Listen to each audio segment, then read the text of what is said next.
আসসালামু আলাইকুম প্রিয় চাকরি প্রত্যাশী ভাই বোনেরা, আপনারা সবাই কেমন আছেন?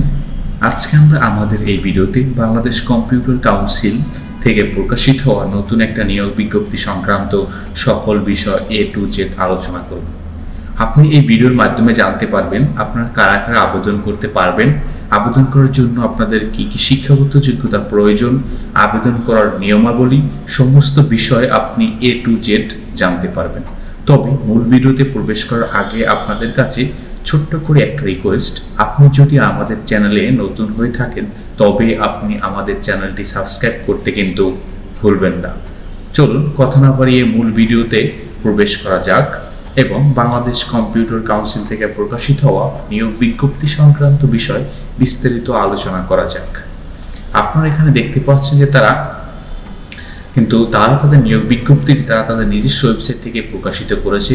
এখানে কিন্তু তারা মূলত অ্যাকাউন্টিং পদে কিন্তু তারা লোক নেবেন, মূলত অ্যাকাউন্টিং পদে লোক নেবেন। পদসংখ্যা হলো একটি বয়স সীমা তারা নির্ধারণ করেছে 30 বছর, একটি গ্রেড 14 এর একটি জব। অনার্স বা মাস্টার্স কিন্তু করা থাকতে হবে আপনাদেরকে বিজনেস স্টাডিজ থেকে, তাহলেই কিন্তু আপনি এখানে আবেদন করতে পারবেন। এখানে শুধু তারা একটি পদের জন্যই শুধু সার্কুলার দিয়েছে, তা হলো অ্যাকাউন্টিং।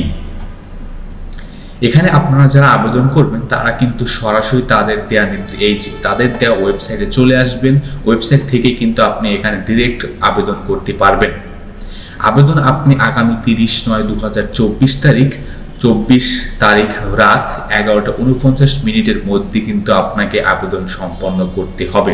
আবেদনের জন্য তারা বয়সসীমা নির্ধারণ করেছে 30 বছর, অতএব 30 বছরের ভিতরে আপনারা যারা আছেন তারা কিন্তু এখানে আবেদন করতে পারবেন। এবং আবেদন করার জন্য আবেদন ফি 212 টাকা।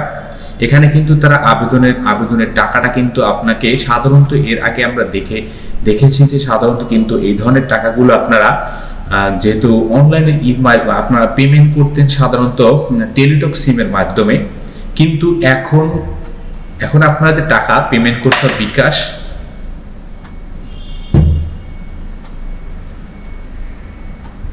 এখানে আবেদন করার জন্য আপনাকে 212 টাকা পেমেন্ট করতে হবে এবং পেমেন্ট মাধ্যম হলো বিকাশ, তারপর কিন্তু ডিবিএল মোবাইল ব্যাংকিং বা নগদ, এই তিনটা মাধ্যমের ভিতরেই কিন্তু আপনাকে টাকা পেমেন্ট করতে হবে। টেলিটক সিম মাধ্যমে কিন্তু এখান থেকে টাকা পেমেন্ট করার কোনো ওয়ে নাই।